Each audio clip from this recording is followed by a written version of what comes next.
Earthbound by Artemis Greenleaf.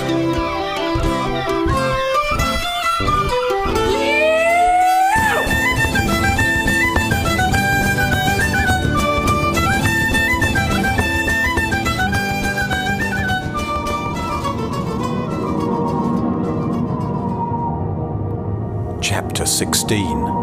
The Best Laid Plans. "Una! Una!" I called as I rocketed through the door.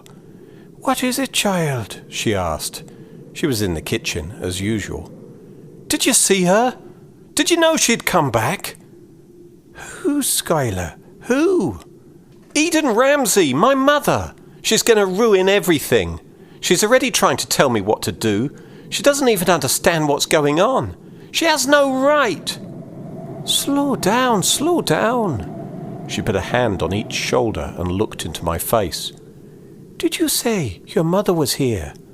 "Yes, I left her at the sea cliffs." I didn't suppose she would stay there. "That's a bit nervy of her, showing up around here after all she's done. But still, she's your ma." "You knew?" I was stunned. How could she have not told me? "I knew she ran off and left your sister." Una crossed her arms in front of her chest. "You don't know the half of it. She ran away to be a junkie, a heroin addict." "Oh my, it sounds dreadful. What would heroin be then?" "Opium," answered my mother, who was standing by the front door. I hadn't expected her to arrive so soon. "Eden, shuffled off the old mortal coil, have you? It's been a while since we've seen you about. What is it you'll be wanting then?" Una's tone was polite but cold. Eden wasn't nearly as sparkly as she was when I first saw her. "I want to see Skylar released and Sheridan grow up." "Do you now?" Una asked. "I'm sorry, I didn't get your name." My mother smiled a decidedly non-warm smile. "I didn't give it." Eden pursed her lips. "Have it your own way then. I know I was a terrible mother. I can't change the past. I'm doing the best I can to make up for it now. I'm going to stay here and look after Sheridan, whether you two like it or not." She glided past us and down the hall, towards the ladder to Sheridan's room. "That went well," I said, after she'd left the room. "I don't know, Skylar. Maybe you should give her a chance. I think she means to have a go at setting things right," Una said. "What?" I asked. How could Una suddenly be on her side? "She must love you and Sheridan both, to come back here." Una uncrossed her arms. "You know what it's like dying a doll. Remember how easy you could have slipped into that cloud tunnel and left all this behind. Perhaps she's trying to make it up to you." I couldn't say anything for a long time. I just sat on the floor near the dining table. Una went back to dusting the shelves. "Do you know about Connie?" "What about her?" she asked as she shook out the feather duster.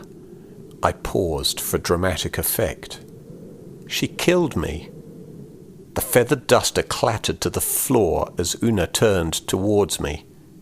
"She killed you? I thought it was an accident." "She said it was. She said she never meant any harm, but I died all the same." "I am sorry." She came and sat next to me on the floor. She said she wanted me to forgive her so she could move on. It was more an accusation than a statement. I felt a warm tingle as Una stroked my hair. "Sometimes the people who need it the most are the hardest to forgive. Have you never hurt anyone, Skylar, not meaning to?" That wasn't what she was supposed to say. She was supposed to say that Eden and Connie were both terrible, and how dare they even think they deserved my forgiveness. She was supposed to say I was the injured party. I wanted her to tell me I was right, not ask me if I made mistakes. I didn't want to think about that, but I couldn't help it. I must have been 2 or 3. It was before we moved to Ireland. Mama had some little ceramic birds that she used to decorate some plants in pots set in the windows. She had said that the birds were very special, handmade in Spain, and she'd brought them there on a trip when she and Dad got married. The birds were so pretty, all bright colours. I had to play with them. It was a rainy day and Mama was in the kitchen making lunch. I picked up one of the birds and was flying it around and around. The bird's body was fat, and my hand was too small to go around it. It slipped from my fingers. Time slowed as I watched it fall slowly to the floor. As slow as it was, I could not move fast enough to catch it. As soon as it hit the tile and shattered, time was back to normal. Mama came running in. "Oh, Skylar, what have you done?" Disappointment was all over her face as she looked at the bird's shards on the floor. "Mama bird," I started crying. I didn't have the words to tell her how sorry I was. Mama sighed and said, "Stay there. I don't want you cutting yourself on those slivers." She went to get a broom and a dustpan. A tear glistened on her cheek as she swept away the tiny pieces. The bird was too broken to be fixed. I felt like I had killed something bright and beautiful. "I suppose it's my fault. I shouldn't have left those where you could get at them," she said, as she dabbed at her eyes with her skirt. She got a stepladder and put the remaining 3 birds high up on a shelf. Why did Una have to stir up old memories that made me feel worse than I already did? I went up to my room to be alone. I lay on the bed and looked up at the rough ceiling. Night came and went while I was there. I spent a long time just watching Sheridan sleep. What was it those 2 in the pub had said? Mayday was lucky for seeing the little people? What if there was a treasure that could only be found on Mayday? What if Aldridge were to see a ghost or fairy hiding a map to this treasure? Would it be enough to keep him away? I had an idea how Connie could earn her forgiveness. I went into the kitchen. Una was standing there, looking out the window. "Una, have you seen any old paper about?" "Old paper? Perhaps. Why do you want it?" "I want to make a treasure map for Rodney Aldridge." She smiled at me as if I'd said I'd wanted to finger paint. "There are probably a few sheets in the big oak trunk in the attic." "Thanks, Una." I went outside. "Began?" I walked around the house. "Began, where are you?" I shouted. "Skylar, over here," I heard from some bushes. Strange, he wasn't usually one to play hide-and-seek. I shuddered as the wind blew several big black flies right through me. I hate that feeling of solid matter passing through my body. I started in the direction of the bushes when Brownie came bounding up. He jumped on me and licked my hands. I scratched his ears and gave him a pat on the head. When I looked up, Began was standing there. "Were you calling for me just now? I thought I heard you as I came round the corner," he said. I looked at the bushes where I thought I'd heard him answer from. Must have been a trick of the wind, blowing sounds all over the place. "Yes, you're a prospector. At least you were. How good are you at drawing treasure maps?" His beard moved, but I couldn't tell if he was frowning or smiling. "I'm a fair hand at it. Why?" "I'd like you to make a treasure map that looks really old, to locate a treasure that can only be found on Mayday and nowhere near here." I tried smiling at him. "Is this part of your Aldridge project? I thought you'd dropped that," he said, tugging on his beard. "Can't I have a laugh?" I tried to sound innocent. "Oh, all right, why not? It's just a little pranko. I'll need some paper and a quill pen if you can find it."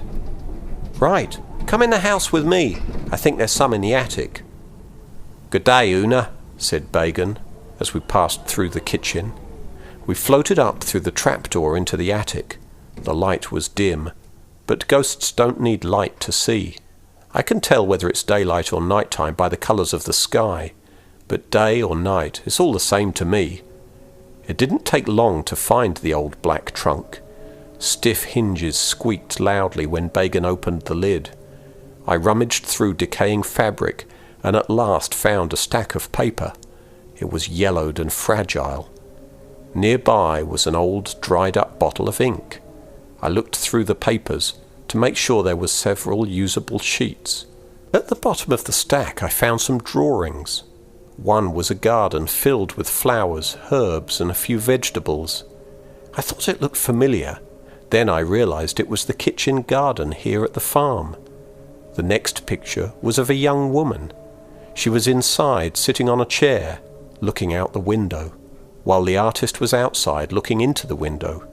Some knitting was in her lap, forgotten, and one hand was on her belly.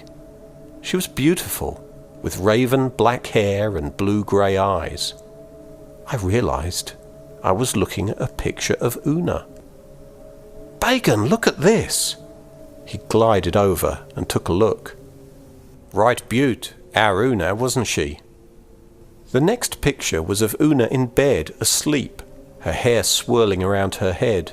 Her bare shoulders just peeked out from under what looked like a scratchy woolen blanket. The last drawing was of a little girl, maybe 2 or 3, who looked just like Una. I noticed that Bagan's gaze lingered on the picture of Una asleep. "Is that why you live outside?" "What? Are you in love with Una?" "No, Sheila. Where did you get that idea? I'm quite fond of her, yeah. In love? No. She and Connell, they belong together. They belong here, not me." He sighed, and it was like the moaning of wind in the chimney. "Right then, let's have that ink bottle." He held out his hand. "Sorry, Bagan.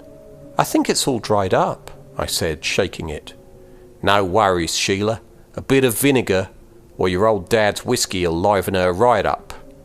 Sheridan was at school and Dad was who knows where. I was worried he might walk in and see stuff floating around in the air as I went downstairs to see what I could find. I brought the pictures with me. "Una, look, we found these pictures of you upstairs," I said. She floated over to the table where I'd set the papers down. "I'd forgotten these," she said, picking up the drawings. She looked at each of them, touching the face of the child, and then set them down on the table. "That Connell. He was always a better artist than a farmer. More's the pity. There was less money in drawing than in farming." "Who's the little girl?" I asked. "She's what Connell thought our Babby would look like as a child. So sure he was that we were having a girl. He had me embroider her name on a blanket for her. Eileen Maud, so that she'd be both beautiful and noble." "Oh, Una, you would have been such a good mother," I said forlornly. She looked at me and smiled her crooked smile. "Don't fret yourself, child. Not over me. I'm happy here. I cannot change the past, so there's no profit in dwelling on ifs and might-have-beens." "Una, do you know where Ramsey's off to?" Bagan asked. I hadn't realized he had come down as well. "Pub lunch," she answered. "What about my mother? Have you seen her today?" "She went to school with Sheridan. She's never seen it before, has she? Well, I've errands to attend to. Cheers." And with that she vanished. I don't expect Dad will be back any time soon, but I'll keep an eye on the road just in case. "Where does your old dad keep his whiskey then?" Bagan absently tugged at his beard. "Ha! Where doesn't he keep it, more like?" I picked up a flask hidden in a magazine rack and passed it to Bagan. I was shattered. It takes a rake of concentration to move objects around, and I'd been doing it all morning. "Did you say your mother's turned up, Sheila? Bet your old man's glad of that," Bagan asked. as he poured the alcohol into the ink bottle and shook it. Yes, unfortunately she's come back. But Dad doesn't know she's here. She's one of us now. Well, it comes to us all. Eden. Now there's an odd duck. Something must be important for her to come back here. How's that? What did Bagan know about Eden? Well, your old dad. You know he's a bit of a bludger. He had an idea that your family was going to go rustic and live off the land. Thing was, he expected your mum to do all the work. He was always having a go at her about something. The chooks. Now that was a barney and a half. Neither of your parents knew the first thing about farming. Your old dad, he seemed to think he could just buy heaps of chicks and let them loose on the farm. In no time you'd have pullets and eggs. Now the foxes quite like that idea. Poor Eden. She tried putting those little chooks in the hen house, but it was no use. What she needed was a dog, and your old dad wouldn't hear of it. She was sick of feeding the foxes, so she stopped buying chicks. Your old dad, he chucked such a wobbly I thought his head would blow right off. Oh. I'd got so used to shutting out their fighting that I never listened to what they were fighting about. So what location should we put on the map here? Bagan asked, changing the subject. Something not close to here, not close to anything. He tugged on his beard again. How about Moor Hall by Loch Cara then? Okay. I had no idea where that was, but it sounded good. Right, I'll need a reed or a feather, back in 2 shakes. He wasn't gone a minute, coming in through the open window, 3 gull feathers in his hand. He picked up a knife lying in the kitchen sink and sharpened the end of each one before returning to the table. Bagan drew for a while, and I stared out the window, checking for signs of Dad or Sheridan. Where do you suppose she goes during the day? I wondered out loud. Who? Una. Hospital. What hospital? Why? I asked, my lookout duties forgotten. Bagan stopped scratching on the paper and looked at me. She goes to the children's ward in Cleggan Hospital. She tells them stories. They see 'em as dreams. She looks out for them and tries to make them feel better. Figures. How did I not know after all these years? I was so caught up in my own issues that I never even thought to ask her. Right, Sheila, here's the map. What do you want to do for a legend? Bagan asked, startling me out of my reverie. Just as well. I'm not sure I liked where it was going. It has to say the treasure can only be found on Mayday. Other than that, I don't care. Bagan stroked his beard for a few minutes. How about this?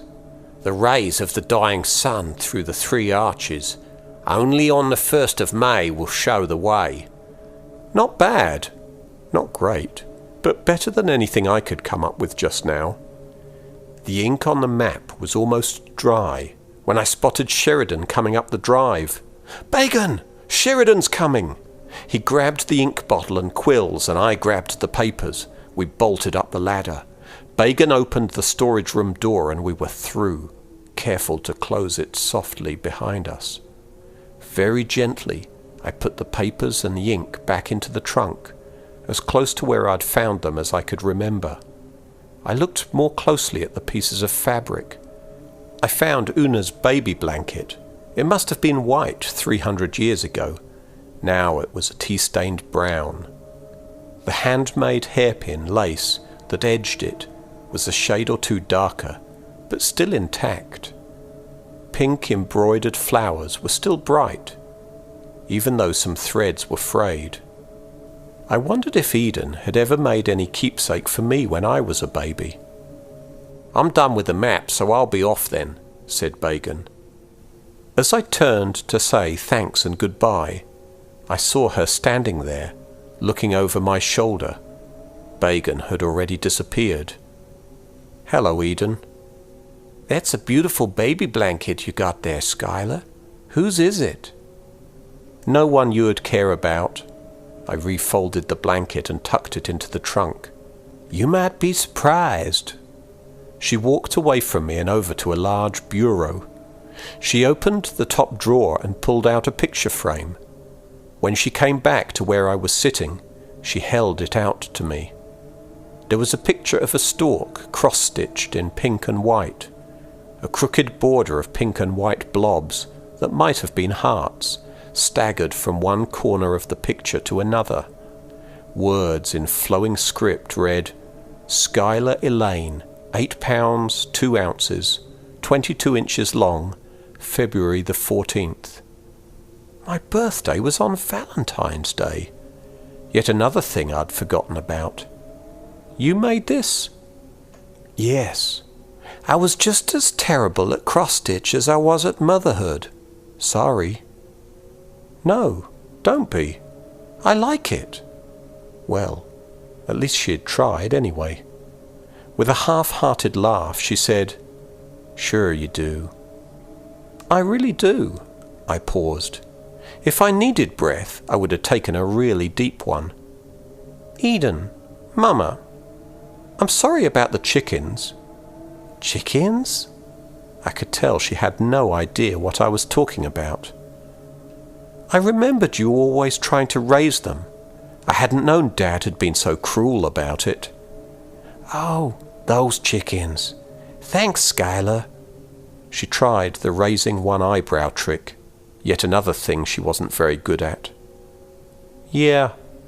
Well, I'm in the middle of something. I have to go. Guess I'll see you later." I didn't wait for her to answer. I picked up my treasure map and fled out to the barn. Connie had some forgiveness to earn.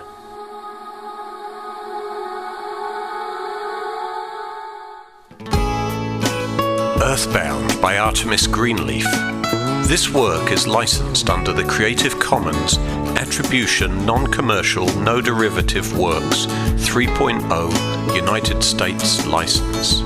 Environmental sound effects used in this podcast were provided by www.freesound.org. Please check artemisgreenleaf.com for details of specific samples used. If you'd like to leave a comment or learn more about the other projects in progress, please go to www.artemisgreenleaf.com.